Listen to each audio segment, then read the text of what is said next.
एक और बात मैं अपने जो जो पाकिस्तानी लिबरल्स और लेफ्ट है उनसे एक और सवाल मैं उठाता हूँ, मैं वो सोचता हूँ, मैं कहता हूँ यार ये जो अब मसला है मोदी साहब का बना हुआ, मोदी साहब अपना दूसरा टेन्योर पूरा कर रहे हैं, तीसरा अब करने वाले हैं, वो भी लेने वाले हैं। अब अंदाजा लगाएं कि पाकिस्तान जो है, पाकिस्तान ऑफिशियली कह चुका है कि जब तक मोदी साहब हैं हमारा इंडिया के साथ हमारे ताल्लुकात नहीं बन सकते। सही है। पहले तो बात है जनाब, आप 15 20 30 40 साल तक इंतजार करते रहेंगे। कब आपका पसंदीदा फेवरेट कोई इंडियन वजीर आजम आए, पाकिस्तानी मेड होगा वो आए और फिर आप उससे कोई अच्छी सलाम दुआ लेंगे। मेरा ये सवाल है इसके ऊपर कि जनाब मैं 5 6 डेकेड्स जो हैं मेरी एज की उम्र के होश वाली के, मैं अपने पाकिस्तान से और अपने पाकिस्तानियों से पूछना चाहता हूं जनाबे मन, मोदी तो हो गया फनेटिक हिंदू हो गया, वो बुरे मानों वाला हिंदू वो हो गया, मुझे बताएं आज तक आपको कौन सा वजीर आजम पसंद आया था नेहरू से लेके? नेहरू और गांधी एक बड़ी शख्सियत थे ना, सॉफ्ट भी थी लिबरल भी थी। गांधी ने तो पाकिस्तान के लिए जान दी हुई है, पाकिस्तान की फेवर करते हुए वो मारा गया। हमारे प्रेस में, हमारी किसी एकेडमिक बुक में, हमारे किसी नरेटिव में नेहरू और गांधी के लिए एक छोटा सा लफ्ज भी उनकी तारीफ में नहीं है। यार आप मोदी को रो रहे हैं, मोदी फनेटिक है, नेहरू फनेटिक था, उसके साथ आपकी क्यों ना बनी भाई? जितने भी उसके बाद आए, कब पाकिस्तान के इंडिया के साथ अच्छे रिलेशन रहे हैं? किस वजीर आजम के साथ रहे हैं भाई? वो 65 में आपका जो शास्त्री साहब थे, जो मैं बच्चा था उस वक्त 65 की जंग में, हमने शास्त्री जो था उसके साथ हमने जो जो कार्टून बनाए थे, जो तराने बनाए थे, इंदिरा गांधी के जो हमने एज ए औरत जो तराने बनाए हुए हैं, आपको जंग अब खेड़नी होंदी जनानियां दी। मैं क्या आपको कहूं? हम्म। सवाल पैदा होता है कि कब जो थी, ठीक है राजीव गांधी वगैरह भी बाद में, नई नस्ल के लोग भी कहा कि चलो यार नई नस्ल के लोग आ गए, तभी हम इंडिया और पाकिस्तान के हालात और रिलेशन अच्छे हो जाए। भाई कब हुए? कभी नहीं हुए। वाजपेयी साहब आए थे लाहौर, क्या मिला? वाजपेयी साहब, अब मैं उसका लगा हूं जिक्र, उसका भी जी जिक्र करना है उसका भी।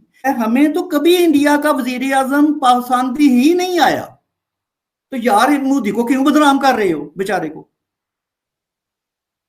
ठीक है। अब दूसरी बात यह है कि देखिए कि जो चीज कांग्रेस ना कर सकी, कांग्रेसी लीडर ना कर सके, उनकी अपनी मजबूरियां होंगी और कुछ हिस्टोरिकल मजबूरियां भी होती हैं। हम ये देखते हैं कि जिसको हम पाकिस्तानी कहते हैं, ये जो बीजेपी वगैरह आपकी जो फंडामेंटलिस्ट पार्टी है, हिंदू बेस्ड, अच्छा ये तो एंटी मुस्लिम और एंटी पाकिस्तान है ना, इसका ओरिजिन जो है। हम ये पोर्ट्रे करते, मैं अपने नुकसान से कह रहा हूं कि ये तो भाई फनेटिक हिंदू हैं और ये एंटी मुस्लिम और एंटी पाकिस्तान है।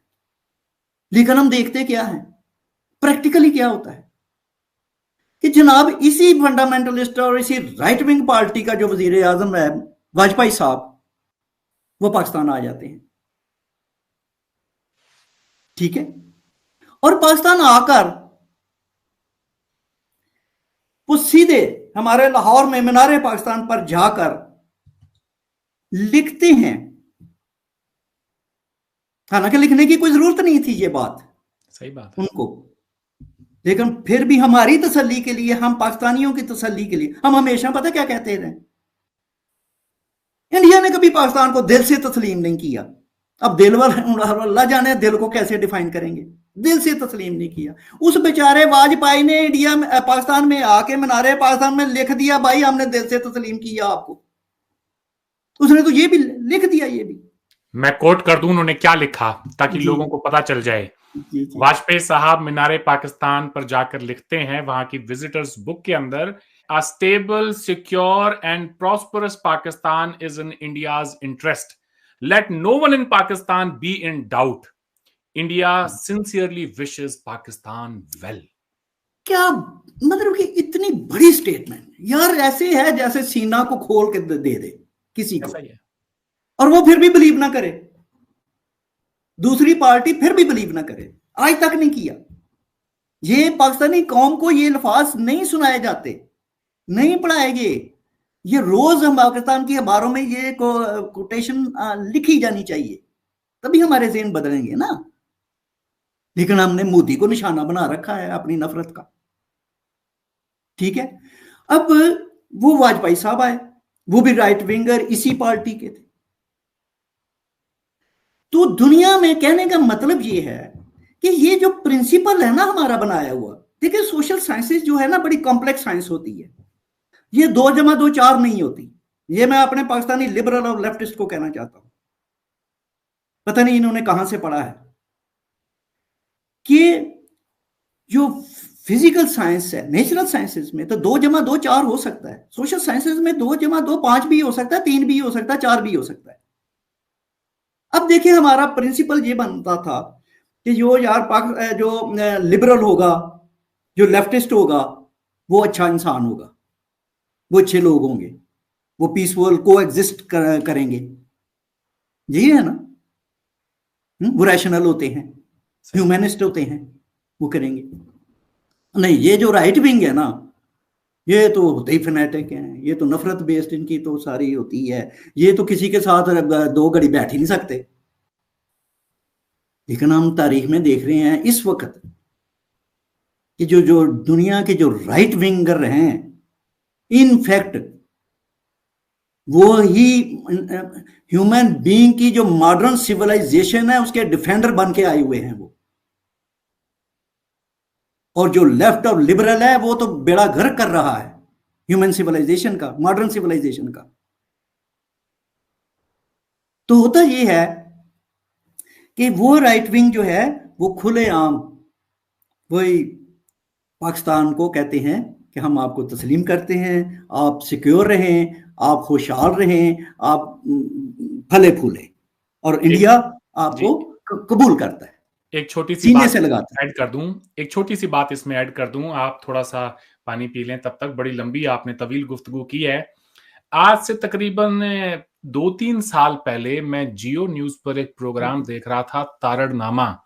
उसमें पाकिस्तान टेलीविजन की एक बहुत ही एमिनेंट पर्सनैलिटी मुस्तंजर हुसैन तारड़ साहब आए हुए थे। ये वीडियो मैं फराहम कर सकता हूं आपको भी, और बाकी जो लोग देखना चाहें वो भी इसे देखें। तारड़ साहब ये बात उस प्रोग्राम में फरमाते हैं कि जब वाजपेयी साहब तशरीफ लाए तो तमाम एजेंसियों के लोग उनके पास आए और वो उर्दू में ट्रांसमिशन के लिए उनको जिम्मेदारी दी गई थी कि आपने पूरे इवेंट की उर्दू ट्रांसमिशन पर बात करनी है। अच्छा, उनसे ये कहा गया कि आप कॉमन कल्चर पर बात नहीं कर सकते, कॉमन हिस्ट्री पे बात नहीं कर सकते, लैंग्वेज पे बात नहीं कर सकते, ठीक है, कुछ भी हिंदुस्तान और पाकिस्तान के दरमियान कदरें मुश्तरक है उन पर बात नहीं कर सकते। तो तारड़ साहब कहते हैं तो फिर भाई मैं क्या कहूं, मैं ये कहूं कि कोई तिरछी टोपी पहने, चुस्त पजामा पहने हिंदुस्तान का वजीर आजम आया है, क्या मैं ये कहूं? तो वो कहते हैं फिर मेरे पास सेनेटर मुशाहिद हुसैन आए, उन्होंने मेरे कान में एक बात कही जो मैं यहां आपको नहीं बता सकता। उसके बाद मैं सारी कहानी समझ गया। वो आगे ये भी कहते हैं कि इंडिया का वजीर आजम आया तो हमारे चीफ ऑफ आर्मी स्टाफ उस वक्त जनरल परवेज मुशर्रफ ने मना कर दिया कि हम एक गार्ड ऑफ ऑनर नहीं देंगे। आप अंदाजा करें, जब किसी छोटे से छोटे मुल्क का वजीर आजम भी जब किसी मुल्क के दौरे पे जाता है तो आपको गार्ड ऑफ ऑनर देना आपकी रिस्पॉन्सिबिलिटी है, आप इज्जत देते हैं उस मुल्क के तमाम शहरियों को। इन्होंने मना कर दिया। फिर आखिरी टाइम पर एक कोई एयरफोर्स के दस्ते को बुला के और गार्ड ऑफ ऑनर दिलवाया गया। इसकी फुटेज आज भी कोई चाहे तो जाके देख सकता है। तो फिर उसके बाद तारड़ साहब ये भी कहते हैं कि जब वो गार्ड ऑफ ऑनर हो गया तो वो जो दस्ता था वो मेरे पास आया और उन्होंने जो है दूर खड़े रह के और मुझे गार्ड ऑफ ऑनर दिया। और उनका जो उनका सिपा सलार था, जो आगे जो बंदा था जो उसकी क़यादत कर रहा था, उसने आके मुझसे कहा कि वाजपेयी साहब को गार्ड ऑफ ऑनर देना तो हमारी मजबूरी थी सर, आपको हम दिल से गार्ड ऑफ ऑनर देना चाहते हैं। ये ऑन रिकॉर्ड स्टेटमेंट है मुस्तंजर हुसैन तारड़ की। अब अलमिया ये है कि जब नवाज शरीफ साहब का तख्ता पलट हुआ और उसके बाद जनरल मुशर्रफ जब इंडिया गए एज अ प्रेसिडेंट, तो उनको फुल जो guard of honour, full state honour के साथ में उनको रिसीव किया गया। ये फर्क है हिंदुस्तान और पाकिस्तान की आवाम की सोच में, हुकूमतों की सोच में, और ये एक बहुत बड़ा रिफ्लेक्शन है कि किसके दिल के अंदर बुग़्ज़ है, किसके दिल के अंदर नफरत भरी है कूट कूट के। वाजपेयी साहब तो पूरी अपनी ईमानदारी से इतने बड़े डेलीगेशन को लेकर वो आए इस उम्मीद में कि हम अपने ताल्लुकात जो हैं ठीक करेंगे, बदले में उन्हें क्या मिला, आप बात करें साहब।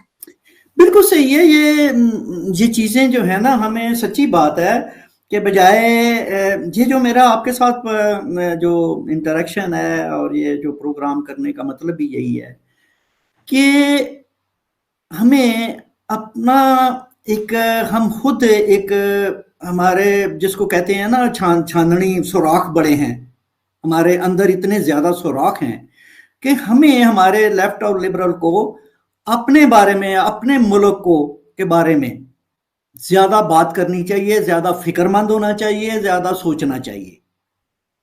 इंडिया के बारे में मुतफक्कर होने की, परेशान होने की कोई जरूरत नहीं है।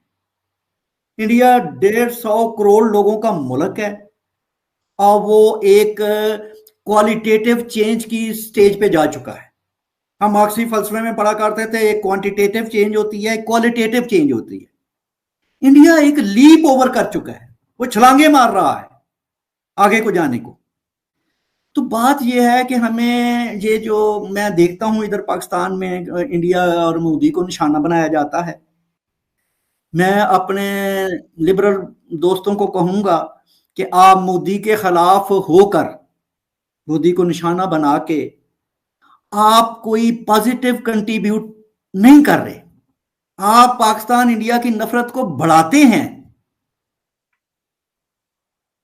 ये हम अगर लिबरल हैं, लेफ्टिस्ट हैं, तो हम तो को एग्जिस्टेंस की तरफ जाएंगे ना, हम पीसफुल रिलेशन की तरफ जाएंगे। हम मोदी साहब एक इलेक्टेड लीडर हैं, ये बात और वो इलेक्टेड लीडर है। मैंने अपना ये लिखा था फेसबुक पे, अपना अरबन साहब चंद दिन पहले, कि भाई साहब हमारा दिल करता है कि इंडिया का वजीर आजम पाकिस्तानी चुना करें, तब इनकी हमारी तसल्ली होगी,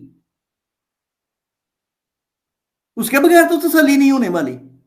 आप जिसमें को मर्जी बनाएंगे, मोदी कल को नहीं भी रहेगा, डेमोक्रेसी है, कोई और आ जाएगा तो हमें तो पसंद उसने भी नहीं आना, तो आपको अपना वजीर आजम हमें बनाना पड़ेगा हमसे। फिर मैंने लिखा कि यार मुझे कोई बात बताओ मोदी साहब की कि उन्होंने कोई एंटी इस्लाम या एंटी मुस्लिम कोई स्टेटमेंट मुझे दिखा दो, मैं मान जाऊंगा आपकी बात को कि वाकई मोदी जो ऐसा है। लो जी, पूरे फेसबुक पे किसी ने उसकी कोई कोटेशन, कोई स्टेटमेंट कोड नहीं की। क्या किया? वही रटा रटाया बकवास जो है, वो बीजेपी ने ये किया, वो गाय का फलां वाकया हुआ था, वो फलां रोड पे, फलां सड़क पे। लो ये तो यानी कि नफरत को नहीं छोड़ना,